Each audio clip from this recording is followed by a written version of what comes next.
ஜெபம் செய்வோம். அன்பும் இரக்கமுள்ள பரலோக தகப்பனே, மகிழ்ச்சியான இந்த காலை வேளைக்காக நின்றோடு ஸ்தோத்தரிக்கிறோம்.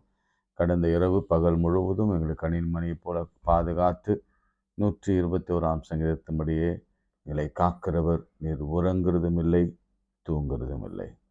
இஸ்ரவேலை காக்கிறவர் உறங்குறதும் இல்லை தூங்குறதும் இல்லை என்ற வாக்கின்படியே எங்களை கண்ணிமைக்காதபடி நீர் எங்களுக்காகவே நீர் எங்களை காக்கிறவராகவே இருக்கிறீர். ஆண்டவரே, எங்கள் நினைவாகவே இருக்கிறீர். அப்பா, இரத்தத்தை சிந்தி மீட்டெடுத்த எங்களை, இரத்தத்தினாலே முத்தரிக்கப்பட்ட எங்களை ஒரு விசேஷித்த பாதுகாப்பு எப்பொழுதும் கொடுத்து வருகிறீர். அதுக்காக ஸ்தோத்திரம். ஆண்டவரே, எங்கள் தீபம் அணிந்திராதபடி கிருபையாய் காத்து வருகிறதுக்காக ஸ்தோத்திரம்.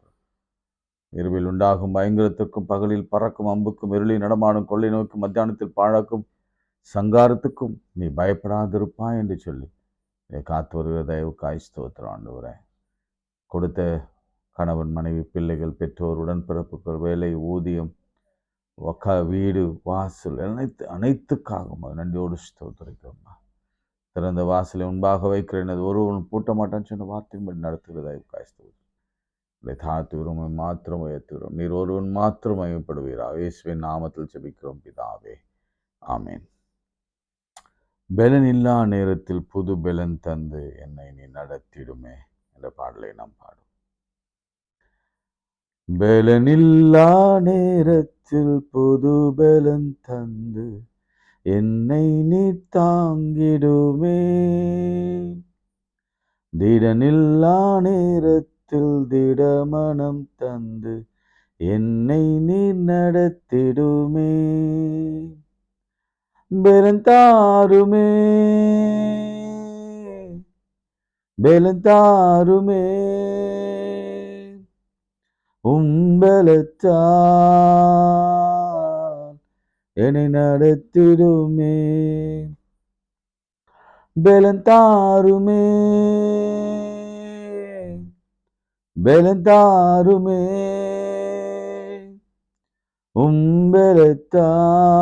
உம்பலத்தால் என்னை நடத்திடுமே. எலியாவை போல் வனாந்திரத்தில் சோர்ந்து போய் நிற்கின்றேனே, மன்னாவை தந்து மறுபடி நடக்க செய்யும். எலியாவை போல் வனாந்திரத்தில் சோர்ந்து போய் நிற்கின்றேனே, மன்னாவை தந்து மறுபடி நடக்க செய்யும். பெலந்தாருமே பெலந்தாருமே உம்பலத்தால் என்னை நடத்திடுமே, போராட்டங்கள் சூழ்ந்ததாலே சோர்ந்து போய் நிற்கின்றேனே, சோராமல் ஓட திடமனம் அளித்திடுமே, போராட்டங்கள் சூழ்ந்ததாலே சோர்ந்து போய் நிற்கின்றேனே, சோராமல் ஓட திடமனம் அளித்திடுமே, பெலந்தாருமே பெலந்தாருமே உம்பலத்தால் என்னை நடத்திடுமே, பெலந்தாருமே பெலந்தாருமே உம்பலத்தால் என்னை நடத்திடுமே. கைகளை உயர்த்தி எலியாவை போல ஜெபிக்கலாமா? ஆண்டவரே, மழை வராது என்று கருத்தாய் ஜெபம் பண்ணினான், வரக்கூடாது என்று கருத்தாய் ஜெபம் பண்ணினான். கர்த்தர் வானத்தை அடைத்தீர். எலியாவின் ஆவி எங்களுக்குள்ள வரட்டும் ஆண்டவர். நாங்களும் கருத்தாய் ஜெபிக்க, கருத்தாய் ஆண்டவர் எங்களுக்கு கிடைக்கும். கர்த்தர் வானத்தின் மதகுகளை அடைப்பார். எங்களுக்கு விரோதமாய் எழும்புகிறவர்களை அவர் நிர்மூலமாக்குவார். எங்கள் வியாதிகளை நீக்குவார். கருத்தாய் ஆண்டவரோடு கூட ஆண்டவரை பார்த்து ஆண்டவரிடத்தில் கருத்தாய் ஜெபம். அவர் சர்வ வல்லவர். அவர் செய்ய நினைத்தது ஒருபோதும் தடைப்படாது. அவர் சர்வ ஞானி. அவர் இல்லாதவர்களை இருக்கிறவர்களை போல அழைக்கிற தேவன். பிறகு கருத்தாய் ஜெபித்தார். கர்த்தர் உள்ளங்கை மேகத்தை காண்பித்து பெரும் மழை நிறைச்சல் சத்தத்தை கேட்க பண்ணினார். Yes Lord, yes Father. வானத்திலிருந்து அக்னிக்காக ஜெபித்தார். கருத்தாய் ஜெபித்தார். வானத்திலிருந்து அக்னி இறங்கி வந்து அந்த பலிப்பிடத்து தண்ணீரில் இருந்த பலிப்பிடத்தை நக்கி போட்டது. பாகால் தீர்க்கதரிசிகளை வெற்றி கொண்டு குவித்தார். ஓ லார்ட், இப்படி ஒரு வைராக்கியமான ஜெபத்தை, விசுவாசமுள்ள ஜெபத்தை, விஞ்ஞானியை ரட்சிக்கிற ஜெபத்தை, ஜீவனை பெற்று திரும்ப பெற்றுக்கொள்கிற ஜெபத்தை, மரணமே ஆனாலும் அந்த ஜீவனை திரும்ப பெறுகிற அந்த வைராக்கியமுள்ள ஜெபத்தை எங்களுக்கு தான். கடனிலிருந்து விடுதலை, குழந்தைக்கான ஜெபம், திருமணத்திற்கான ஜெபம், வைராக்கியமாய் என் ஆண்டவரால் எல்லாம் செய்ய முடியும் என்று நம்பிக்கையோடு ஜெபிக்க எலியாவின் ஆவி எங்களுக்குள்ளே, ஜெப ஆவி எங்களுக்குள்ளே தார். இயேசுவின் நாமத்தில் ஜெபிக்கிறோம் பிதாவே, ஆமென். பிரியமானவர்களே, 1 ராஜாக்கள் 19ஆம் அதிகாரம் சில வசனங்களை நான் உங்களுக்காக வாசித்துட்டு நாம கொஞ்ச நேரம் தியானிச்சு ஜெபிக்க போகிறோம். எலியா செய்த எல்லாவற்றையும், அவன் தீர்க்கதரிசி எல்லாரையும் பட்டயத்தாலே கொண்டு போட்ட செய்தி அனைத்தையும் ஆகாப் எசபேலுக்கு அறிவித்தான். நீங்க 18ஆம் அதிகாரத்தை வாசிக்கணும். அது ரொம்ப முக்கியமான அதிகாரம்.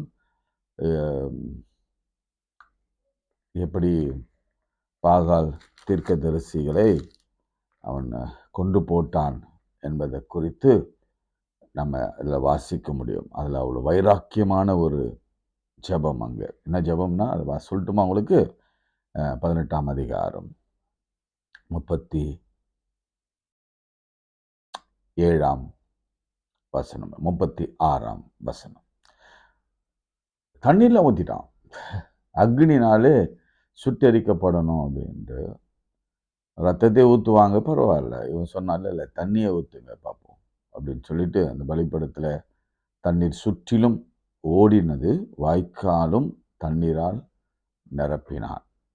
அந்தி பலி செலுத்தும் நேரத்திலே, நல்ல கவனிங்க, இதெல்லாம் நீங்க உங்க காதுகளில செவிகளில ஏறி உங்க சிந்தையில உட்காரணும். அந்தி பலி செலுத்துகிற நேரத்திலே தீர்க்கதரிசியாக எலியா வந்து, ஆபிரகாமுக்கும் ஈசாக்குக்கும் யாக்கோபுக்கும் தேவனாகிய கர்த்தாவே, இஸ்ரவேலை நீர் தேவன், இஸ்ரவேலிலே நீர் தேவன் என்றும் நான் உம்முடைய ஊழியக்காரன் என்றும், பாருங்க, இஸ்ரவேலிலே நீங்க தேவன் என்றும் நான் ஊழியக்காரன் என்றும் நான் உன்னுடைய பிள்ளை என்றும் நான் உன்னுடைய விசுவாசி என்றும் என்று இந்த காரியங்கள் எல்லாம் உடைய வார்த்தையின்படியே செய்தேன் என்று இன்றைக்கு விளங்க பண்ணும். இன்னைக்கு விளங்க பண்ணுங்க ஆண்டவரே. இப்போ நான் செய்ததெல்லாம் தவறுன்னு சொல்றாங்க, அல்லது நான் இப்படி பார்க்கிறேன், வாழ்க்கையில நடைபெறுகிற இந்த காரியங்கள் எல்லாம் தவறா போய் கொண்டிருக்கிற பொழுது ஒருவேளை உலகம் நம்மை பார்த்து சொல்லும், இல்லை நீங்க ஆண்டவருடைய வார்த்தையின்படி செய்யல அப்படின்னு சொல்லும். ஆனா ஆண்டவர் பர்பஸோடு கூட சில காரியங்களை அவர் பிளான் பண்ணி திட்டம் பண்ணி நடத்தி வருவார். திருமண காரியமாக இருக்கலாம், வேலை காரியமாக இருக்கலாம், வேலையில ஒரு பிரேக்காக இருக்கலாம், அல்லது கடனாக இருக்கலாம், அல்லது குழந்தை தாமதமாக இருக்கலாம், அல்லது வேறு ஏதாவது ஒரு காரணமாக இருக்கலாம். அந்த சமயத்தெல்லாம் சிலர் கொஸ்டின் பண்ணுவாங்க, பயங்கரமாக கொஸ்டின் பண்ணுவாங்க. இல்லை, நீ உனக்கும் ஆண்டவருக்கும் தொடர்பே இல்லை, ஆண்டவருடைய வார்த்தையின்படி நடக்கலை அப்படின்லாம் சொல்லுவாங்க. நீ ஆண்டவருடைய பிள்ளையே இல்லை, உனக்குள்ளே இருக்கிறது ஏதோ ஒரு பொல்லாத அசுத்தாவிகள் கூட என்று சொல்வார்கள். ஆனால் இவன் சொல்றாரு, இன்றைக்கு விளங்க பண்ணும், கர்த்தாவே நீ தேவனாகிய கர்த்தர் என்றும் தேவரீர் தங்கள் இருதயத்தை மறுபடியும் திருப்பினீர் என்றும் ஜனங்கள் அறியும்படிக்கு என்னை கேட்டருளும் என்றார். அவ்வளவுதான். என்னை கேட்டருளும் என்றார். சிம்பிள். என்னை கேட்டருளும் என்றார். அதுக்கப்புறம் ஒரு உள்ளங்கை மேகத்தை பார்க்குறாங்க. நாகத்தை பார்த்த உடனே அந்த வசனம் இப்படி சொல்லுகிறது, ஆகாப்பு நீ போய் போஜனம் பண்ணும், பெரும் மழை நிறைச்சல் கேட்கப்படுகிறது என்றார். பிரியமானவர்களே, இன்றைக்கு அவனுடைய வார்த்தை நமக்கு நேராக வருது. நீ போய் நல்லா சாப்பிடுங்க, ஒன்றும் பிரச்சனை இல்லை, ஒரு பெரும் மழை நிறைச்சலை கேட்கிறேன். சிகரத்தின் மீது ஏறி தரையிலே பணிந்து தன் முகம் தன் முழங்காலில் படகுனிந்து தன் ஊழியக்காரன் நோக்கி நீ போய் சமுத்திர முகமாய் பார் என்றான். அவன் போய் பார்த்தும் ஒன்றும் இல்லை என்றான். நீ இன்னும் 7 தரம் போய் பார் என்றார். 7ஆம் தரம் இவன் இதோ சமுத்திரத்திலிருந்து ஒரு மனுஷனுடைய உள்ளங்கை அத்தனையாக சிறிய மேகம் எழும்புகிறது என்றான். அப்பொழுது அவன் நீ போய் ஆகாப்பை நோக்கி மழை உம்மை தடைப்படாதபடிக்கு ரதத்தை பூட்டி போய்விடும் என்று சொன்னான். அதற்குள்ளாக வானம் மேகங்களினாலும் காற்றினாலும் கருத்து பொறுமழை உண்டாயிற்று. ஆகாப் ரதத்தில் ஏறி இஸ்ரேலுக்கு போனான். கர்த்தருடைய கை எலியாவின் மேல் இருந்ததினாலே அவன் தன் அறையை கட்டிக்கொண்டு இஸ்ரேலுக்கு வருமட்டுமாய் ஆகாப்புக்கு முன் ஓடினான்.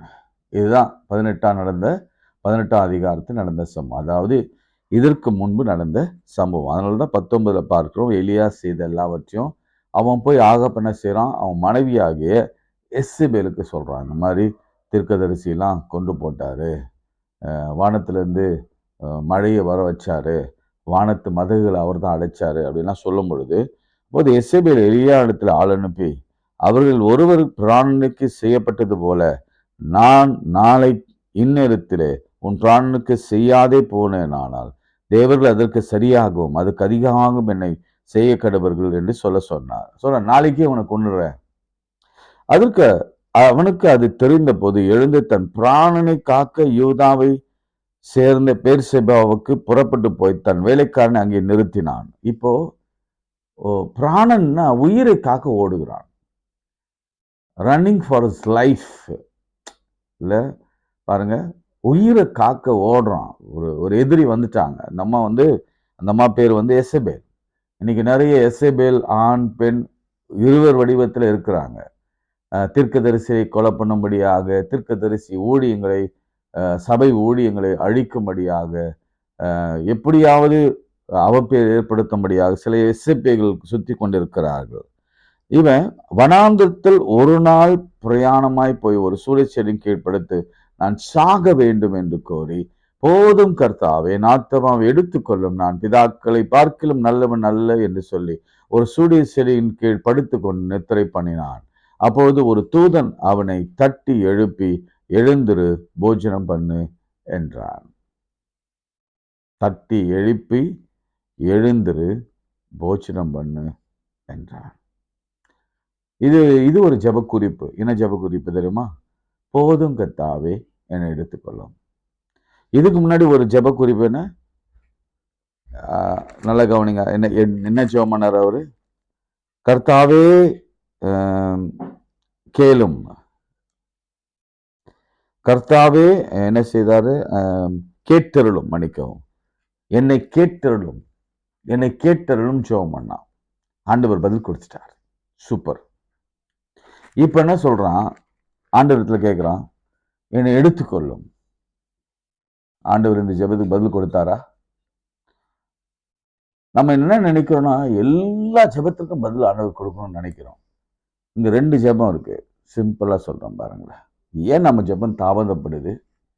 ஏன் நம்ம ஜெபம் கேட்கப்படலை? ஏன் நமக்கு பதில் வரல என்பதுக்கு இங்கே 2 அதிகாரத்தில் உதாரணம் இருக்கு. மழை வேண்டி, அதே போல அவன் ஜெபிக்கிறான். பாகால் தீர்க்கதரிசிகளை கொலை பண்ணுவதற்காக அக்னி வேண்டி கேட்கிறான். வானத்திலிருந்து நெருப்பு வரணும், அக்னி வரணும்னு கேட்கிறான். ரொம்ப ஜெபம் ரொம்ப சிம்பிளான ஜெபம். ஆபிரகாம் தேவன் நீங்க, ஈசாக்கின் தேவன் நீங்க, நீங்க வந்து இஸ்ரவேலின் தேவன் நீங்க, நான் வந்து உங்களுடைய வேலைக்காரன் அப்படிதானே சொல்றான். இல்லை, நான் உடைய ஊழியக்காரன், அதனால இந்த காரியங்கள் எல்லாம் உங்க வார்த்தையின்படி தான் நான் செய்தேன். இது ஒரு மாதிரி கான்வர்சேஷன் மாதிரி இருக்கு. ஆனா எண்ட் ஆஃப் த டே, என்னை கேட்டருளும் தாவீதின் குமாரனே எனக்கு இறங்கும். Most powerful prayer in the world. தாவீதின் குமார் எனக்கு இறங்கும். சிம்பிள் வேர்ட் தான். Have mercy upon me, upon us. அதெல்லாம் சிம்பிள் வேர்டு. அது ஆண்டவர் கேட்டார். ரொம்ப பயங்கரமான விஷயத்த கேட்டார். நான் பயங்கரமான விஷயம்னா, சாதாரணமா வானத்துல இருந்து அக்னி வரணும்னா வராது. இந்த உலகத்துல யாராலும் வர வைக்க முடியாது. அதே போல மழை வரணும் அப்படின்னா மழை வரவே வராது. இவன் 7 முறை முகங்குப்புற விழுந்து தலை நெற்றி தரையிலே படுகிற மாதிரி குனிந்து ஜெபம் பண்ணி 7 times ஜெபம் பண்ணான், நாட் 1 time. நம்ம நினைக்கிறோம் ஒரே தரத்துல எல்லாம் கேட்டுடணும். அங்க ஒரு தரம் ஒரே தரத்துல கேட்கப்பட்டது. இங்க மழைக்காக, அங்க அக்னிக்காக ஒரு தரம் தான் அப்படி ஜபிச்சான். இங்க மழைக்காக 7 முறை ஜபிச்சாரு. 7வது முறை தான் ஒரு உள்ளங்கை மேகத்தை பார்க்கலாம். இங்க 3rd time ஒரு ப்ரேயர் நடக்குது. என்ன ப்ரேயர்? என் ஜீவனை எடுத்துக்கொள்ளுங்க, டேக் மை லைஃப் லார்ட். எங்க பிதாக்களை பார்க்கல, நான் ஒன்றும் அவ்வளோ பெரியவன் இல்லை. அந்த பொம்பளை கையில சாவதை விட ஒரு நாள்ல சாகடிக்கிறேன்னு சொல்றாங்க. இப்ப பேர் சபை வரைக்கும் வந்துட்டேன். அது மாதிரி சாகிறத விட, அந்த மாதிரி ஒரு மரணத்தை நான் சந்திக்கிறத விட, அந்த மாதிரி ஒரு பெர்சிக்யூஷனை நான் சந்திக்கிறத விட, நீங்களே எனக்கு கொன்றுங்க அப்படின்னு ஜெபிக்கிறான். ஜெபிக்கிறது மாத்திரம் அல்ல, அவர் ஒரு காரியத்தை செய்யறார், ஒரு ஆக்டை செய்யறார். என்ன ஆக்ட்னா, இந்த சூரிய செடி கீழே படுக்கிறது என்பது என்னன்னு தெரியுங்களா? சூசைட் சமானம். அது சிலர் வரலாற்று ஆசிரியர்கள் சொல்றாங்க இது தற்கொலையின் ஆவி. பாருங்க, தீர்க்கதரிசிக்கு அப்படி ஒரு சோர்வு வந்துச்சு பாருங்களேன். இவரும் யோனாவும் சூறைக்கிச்சரின் கீழே தான் படுப்பாரு, எலியாவும் சூறைச்செடி கீழே தான் படுப்பாங்க. ஆக்சுவலி ஒரு ஹிஸ்டரி பேக்ரவுண்ட் என்ன சொல்லுதுன்னா, சயின்டிஃபிக்கா சூறை செடி கீழே கரிமல வாயு நிறைய, கார்பன் டை ஆக்சைடு அதிகமாக வரும். அந்த மரம் வந்து ஆக்சிஜன் நிறைய எடுத்து கார்பன் டை ஆக்சைடு நிறைய விடுமா. அந்த மரத்து கீழே படுத்தாது. நம்ம கிராமங்களில் சொல்லுவாங்க, சில மரத்து கீழே படுக்காதுங்க, பேய் அடிச்சிடும். கேள்விப்பட்டிருக்கீங்களா? சில மரத்து கீழே மாட்டும் நீங்கள் போய் படுக்கக்கூடாது, அங்கே பேய் இருக்குது அப்படின்னு சொல்லுவாங்க. அதில் என்ன அர்த்தம்னா, அங்கே கரிமல வாயு நிறைய வந்துச்சுன்னா ஒரு மாதிரி மயக்கம் வரும், ஆக்சிஜன் உள்ளே போகும். ஆக்சிஜன் உள்ளே போய் வெளியில் கார்பன் டை ஆக்சைடு வரணும். உங்களுக்கு தெரியும் அது நினைக்கிறேன். நிறைய கார்பன் டை ஆக்சைடு சேரும் பொழுதுனாலும் மயக்கம் வரும். அந்த மயக்கம் ரொம்ப நாளாக அப்படியே அங்கேயே படுத்தே கிடந்தா அது வந்து ஒரு டீப் கோமாக்குள்ளே போயிடும், செத்துருவாங்க. ஸோ இவர் யோசிச்சார், அந்த பொம்பளை கையில் சாவதோட நான் தற்கொலை பண்ணி செத்துடுறேன் அப்படின்னு தான் போய் முதல்ல படுத்தார். நான் கேட்குறேன், ஏன் அதை நான் உங்களுக்கு சொல்கிறேன், உங்களுக்கு புரியும்னு நினைக்கிறேன். ஃபர்ஸ்ட் டைம் வந்து தூதன் தட்டி எழுப்புகிறார். அப்போ எவ்வளோ சவுண்டு ஸ்லீப் இருக்கும். ஒருத்தன் சாவுக்கு பயந்து ஓடுறான்னா தூக்கம் வருமா? வராது. அப்போ அந்த சூறை செடி கீழே படுக்கும் பொழுது சவுண்ட் ஸ்லீப் வருதுன்னா அதற்கு காரணம் இயற்கையாகவே அங்கே கார்பன் டை ஆக்சைடு நிறைய இருக்கு. அவன் தற்கொலை வேண்டிதான் அங்கே படுத்திருக்கான். இன்னைக்கு ஆவியானவர் சிலரோட பேசுகிறார், மகனே மகளே, வாழ்க்கையை முடிச்சு கொள்ளலாம் நீ நினைக்கிற, எப்படியாவது முடிச்சுக்கலாம். ஆண்டவர் என்னை எடுத்து போட்டாலும் பரவாயில்ல, கொண்டு போட்டாலும் பரவாயில்ல, அப்படி இல்லைன்னா நான் வந்து பட்டினி கிடந்தே நான் செத்து போகிறேன், அல்லது எனக்கு இதெல்லாம் என் வாழ்க்கையில் இதெல்லாம் தாங்க முடியல, நான் வந்து சூசைட் பண்ணிக்க போகிறேன், என்னை மாய்த்து கொள்ள போகிறேன். ஒரு சின்ன விஷயம் சொல்லட்டுமா? ஆண்டவர் கொடுக்கணும், ஆண்டவர் எடுக்கணும், அதுதான் பிரின்சிபல். கர்த்தர் கொடுத்தார், கர்த்தர் எடுக்கணும், அதுதான் பிரின்சிபல். நீங்களா எடுத்தீங்கன்னா இறந்த பிறகு ஒரு வாழ்க்கை இருக்கு, உங்களுக்கு தெரியும். மரணத்திற்கு பிறகு இந்த ஆவி எங்க போகணும் உங்களுக்கு தெரியும். இந்த சரீரம் எல்லாம் எங்க போவோம்? மண்ணுக்கு போவோம். ஆனால் ஆவி எங்க போகணும் உங்களுக்கும் தெரியாது, யாருக்கும் தெரியாது. ஆனால் நாம கிறிஸ்தவர்களாகிய நமக்கு தான் தெரியும். என்ன தெரியும்? படைத்த ஆண்டவரிடத்துல போவோம்.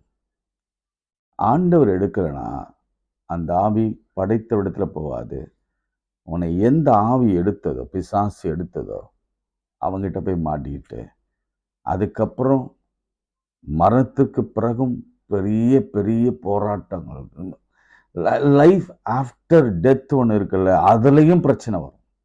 இங்கே தான் பிரச்சனை, ஐயோ நான் அங்கே போய் நல்லா இருக்குப்பா, இன்னும் அங்கேயும் பிரச்சனை தான் வரும்.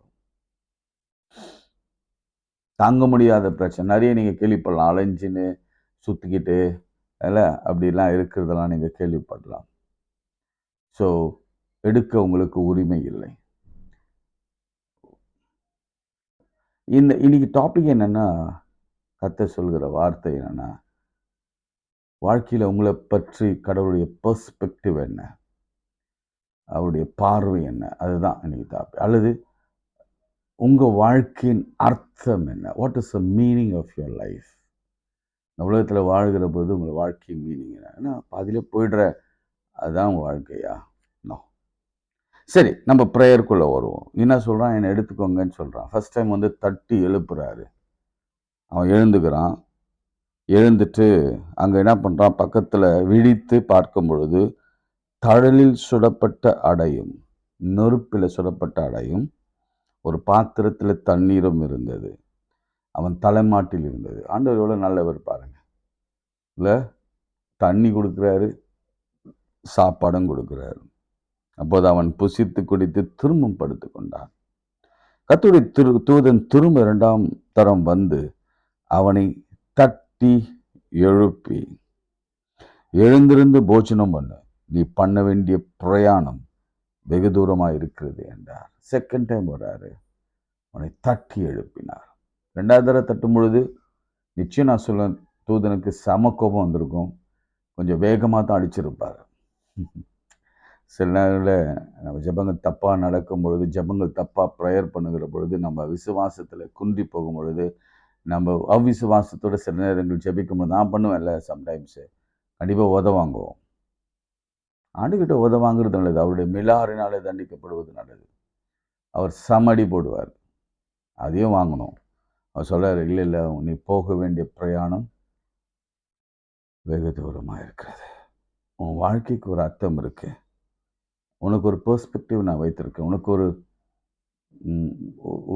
ஒரு ஒரு ஒரு எதிர்காலம் திட்டம் இருக்கிறது, போக வேண்டிய தூரம் வெகு தூரமாக இருக்கிறது. அப்போது அவன் எழுந்திருந்து புசித்து அந்த போஜனத்தின் பலனாக 40 நாள் இரவும் பகலும் ஓரேப் என்னும் பர்வதம் மட்டும் நடந்து போனான். பர்வதம் மட்டும் நடந்து போனான். 40 days ஃபாஸ்டிங்காக போகிறான். ஒரே ஒரு மீல் சாப்பிட்டுட்டு வனாந்திரத்தில் 40 days நடந்து போகிறார். ஓரேப் மட்டும், ஓரேப்னா அது சீனாய் மலை. வனாந்திரத்தில் நடந்து போகணும். ஓரேப் போகணுன்னா வனாந்திரத்தில் நடந்து போகணும். இயேசு கிறிஸ்து 40 நாள் வனாந்திரத்தில் இருந்தார். மோசே ஓரேப் மலைக்கு போய் தான் 10 கற்பனைகளை பெற்றுக் கொடுத்தார். வனாந்திரம் என்றாலே கர்த்தருடைய வார்த்தை என்ற அர்த்தமாம், the word of God என்ற அர்த்தமாம். நம்ம நினைக்கிறோம் வனாந்திரம்னா அது ஒரு பெரிய சாபம் அப்படின்னு நினைக்கிறோம். இல்லை, நம்முடைய வாழ்க்கையை புரிந்து கொள்கிற வார்த்தையை கொடுக்கிற இடம் அது. கர்த்தருடைய வார்த்தை அந்த வனாந்திரத்தில் தான் நம்ம ஆண்டவருடைய பிரெட், அப்பம். நீங்கள் இஸ்ரேல் மக்கள் வனாந்திரத்தில் பயணம் பண்ணுகிற பொழுது ஆண்டவர் என்ன வேணால் கொடுத்துருக்கலாம், ஆனால் வானத்தின் மன்னாவை கொடுத்தார். அதை தான் ஆண்டவர் இயேசு கிறிஸ்து தன்னுடைய ஊழியத்தில் சொல்லும் பொழுது, நானே ஜீவ அப்பம். 40 days ஒருவர் ஆண்டவருக்குள்ளே இந்த ஃபாஸ்டிங்கில் இருந்தாங்கன்னா, இப்போ அதுதான் நான் சொல்ல வரேன். இப்போது இந்த நாட்கள் முழுசும் நம்ம ஃபாஸ்டிங் பற்றி தான் பேசிக்கொண்டே இருக்கிறோம். எக்ஸப்ட் ஃபியூ டேஸில் சில காரியங்கள் நான் கொஞ்சம் வெளியே போனேன். பட் எனக்கு தெரிஞ்சு 40 நாளும் நான் ஃபாஸ்டிங் பற்றி தான் பேசியிருக்கிறேன். 40 நாள் நீங்கள் ஆண்டவர் பாதத்தில் ஃபாஸ்டிங்கோடு அந்த வார்த்தையை மன்னாவை பெற்றுக்கொண்டு அந்த வனாந்திரத்தில் அவரே பார்த்து நடந்து கொண்டிருந்தீங்கன்னா, உங்கள் வாழ்க்கையின் அர்த்தத்தை கர்த்தர் விளங்க பண்ணுவார். ஒருவேளை பயங்கர கேள்விக்குறியாக உங்கள் வாழ்க்கை இருக்கலாம். கல்யாணம் ஆகலை, திருமணம் ஆகலை, வேலை கிடைக்கல, குழந்தை இல்லை, திருமணத்தில் முறிவு, கணவன் ரட்சிக்கப்படலை, பயங்கரமான கொடுமைப்படுத்துகிற ஒரு கணவன், மனைவி, பிள்ளைகள் செட்டில் ஆகலை, வேலை கிடைக்கல, கடனில் ரொம்ப தற்கொலைக்கு போகிறோம், பிஸ்னஸ் போச்சு, வேலை இல்லை. 40 days உங்கள் வாழ்க்கையின் அர்த்தத்தை மாற்றுகிற, உங்கள் வாழ்க்கையில ஒரு புதிய சகாப்தத்தை உருவாக்குகிற, உங்கள் வாழ்க்கையிலே புதிய திருப்பு முனைகளை உருவாக்குகிற, உங்கள் வாழ்க்கையை கூர்மைப்படுத்துகிற, உங்கள் வாழ்க்கையில ஏதோ ஒரு காரியத்தை மறுபடுத்துகிற ஒரு நாட்களாக மாறும். நான் ஷோரா சொல்றேன். எனக்கு நம்ம ஆவியான இந்த வருஷம் ரொம்ப ரொம்ப பவர்ஃபுல்லா இந்த 40 days குறித்து பேசும்படியாக இறங்கி கொண்டே இருக்கிறார். இன்னும் நான் பேசுவேன். இந்த 40 நாள் முடிகிற வரைக்கும் ரிசல்ட் தான் பேசுவேன். இந்த 40 days முடிவில் எலியாவுக்கு என்ன கொடுத்தார் என்று பற்றி நாளைக்கு நான் சொல்ல போறேன். ஆனா 40 days ஒரு மீல்ல அவன் நடந்து போனான். ஒரே மீல்ல. எவ்வளவு தைரியமான எலியா தீர்க்கதரிசிலாம் கொண்டு போட்டான். எத்தனை தீர்க்கதரிசியில கொண்டு போட்டான் எழுதுங்க. கொண்டு போட்டவன், வானத்திலிருந்து அக்னியை வர வச்சவன், வானத்தின் மதகுகளை மூடினவன், முதல்ல வாகனத்திலிருந்து அக்னியில வர பண்ணினவன். அது மாத்திரமல்ல, மழை வேணும் அப்படின்னு சொல்லி கேட்டரும் 2 வார்த்தையில வர வச்சவன் இன்னைக்கு சாக போறேன். வாழ்க்கையே புரியல அவனுக்கு. நான் ஏன் வாழணும் அப்படின்னு நினைக்கிறான். அவ்வளவு பெரிய தீர்க்கதரிசி, சோர்வு, பலவீனம், வெறுத்து போய், வாழ்க்கையை வெறுத்து போய், டிஸ்கரேஜ் ஆகி, ஐயோ ஆண்டவரே போதும் ஆண்டவரை எடுத்துக்கொள்ளுங்க, என்னால் இந்த லிமிட் தாங்க முடியல, இந்த ஸ்ட்ரெஸ் தாங்க முடியல, இந்த ப்ரெஷரை எடுத்துக்கொள்ள முடியல, இந்த இந்த இந்த டிப்ரெஷனை என்னால் மனதில் வைத்துக்கொள்ள முடியல, டேக் மீ லார்ட் என்று சொல்லி இன்னைக்கு நிறைய பேருக்கு எலியா ஒரு பெரிய எக்ஸாம்பிளா இருக்கான். அப்படிப்பட்ட சூழ்நிலை நீங்க வந்து நிற்கிறீங்களா? வியாதி இல்லை, எல்லாம் உடல் உறுப்புகள்லாம் போச்சு, கிட்னி, மூளை, இருதயம் எல்லாம் பிரச்சனை வந்துருச்சு. Don't worry. ஆண்டவர் கிரேஷியஸா 40 days கொடுத்திருக்கிறாரு. அது இந்த லென்ட் மாத்திரமல்ல, ஒரு லென்ட் டேஸ்ல மாத்திரமல்ல, எனி 40 days தான், எனி 40 days அல்லது any 3 days, any 21 days, any 10 days, any 30 days ஆண்டவர் பாதத்துல ஒரு அந்த பர்வதத்திற்கு ஏறுகிற ஒரு அனுபவம், அந்த வனாந்திரத்துல அவரோடு இருக்கிற ஒரு அனுபவம், அந்த ஓரே அனுபவம், அதாவது அந்த சீனாய் அனுபவம். ஆண்டவர் அப்படியே கூர்மைப்படுத்துவார். உன் லைஃப் என்ன, உன்னை அப்படியே செதுக்குவார். ஆண்டவர் செதுக்க இடம் கொடுங்க. உங்க மூளைய பிரைட்டன் பண்ணுவார். ஞானவானா மாறுவீங்க. எப்படி தானியேலுக்கு அந்த அந்த தீர்க்க தரிசனத்தை விளக்குகிற ஒரு ஞானம் வந்ததுப்பா. இன்னும் சொல்ல போனா தானியேலை பத்தி நான் உங்களை அடுத்த செக்ஷன்ல பேசுறேன். ஐயோ, தானியேல் அந்த ஆஃப்டர் 8 yearsல இப்ப என்ன நடக்க போகுது, அதாவது இந்த உலகம் முடிவில் என்ன நடக்க போகுது அப்படின்லாம் எழுதி வச்சுட்டு போயிடுறாரு. இன்னைக்கு ஆய்வே எங்க தெரியுமா? தானியேல் செகண்ட் பார்ட் ஆஃப்டர் 10லேருந்து, தானியேல் 10 chapterலேருந்து என்னென்ன நடக்க போகுதுன்னு அப்படி எழுதி போட்டு அவ்வளவு ஞானம் கொடுத்தார். அவ்வளவு ஞானம் கொடுத்தார். பேதையை ஞானியாக்கும் 40 நாள் உடைய வனாந்தர உபவாசம், வனவாசம், ஸ்வீட் டேஸ். நீங்க நீங்க இந்த முடிவில் பாருங்க, நீங்க முடிவில் பாருங்க, இந்த 40 days நிறைவில் பாருங்க. உண்மையாய் இருந்தீங்கன்னா, ஆண்டவரோடு இருந்தீங்கன்னா, நிறைய நேரம் பைபிளை திறந்து வச்சுக்கோங்க, நிறைய நேரம் பாட்டு பாடுங்க, ஆண்டவரே தியானிங்க. எலியா இடத்துல நீங்க இருங்க. நான் எலியாவா இருந்தா நான் என்ன பண்ணியிருப்பேன்? நான் இதே தான் பண்ணியிருப்பேன். ஏன்னா நாளைக்கு சாக போறேன்னு தெரிஞ்சா என்ன பண்ணுவாங்க சொல்லுங்க? என்ன செய்வாங்க சொல்லுங்க? ஓடி ஒளிஞ்சான், அப்பயும் பயம், என்னை பிடிச்சிடுவாங்கன்னு தெரியும். ஏன்னா அவ்வளோ பெரிய குவீன், அவன் எந்த இடத்துல போய் ஓடிய முடியும்? அதுதான் ஓகே, நான் செத்துறேன், இங்கே விட்டுற, ஆளை விட்டுருங்க சாமி அப்படின்ற மாதிரி படுத்துட்டான். ஸோ இன்னைக்கு நமக்கு எனிமீஸ் ஜாஸ்தி, நமக்கு பிரச்சனைகள் ஜாஸ்தி, நமக்கு விரோதமாக எழும்புறவங்க ஜாஸ்தி, நம்மளை துன்பப்படுத்துறவங்க ஜாஸ்தி, நம்மை அழிக்க நினைக்கிறவங்க ஜாஸ்தி. கையில் ஒரு ஆயுதம் இருக்கு. 40 days அன்றோட கூட இருங்க. எதிரியுடைய நிலைமை என்ன ஆகும் நான் நாளைக்கு சொல்றேன். உங்களுடைய பெர்ஸ்பெக்டிவ் என்று ஆண்டவர் வைத்திருக்கிறது நாளைக்கு சொல்றேன். உங்க வாழ்வின் அர்த்தத்தை நாளைக்கு சொல்றேன். எலியாவுக்கு வாழ்வின் அர்த்தத்தை காண்பித்த ஆண்டவர் உங்களின் வாழ்வின் அர்த்தத்தை காண்பிப்பார், பெர்ஸ்பெக்டிவை காண்பிப்பார்.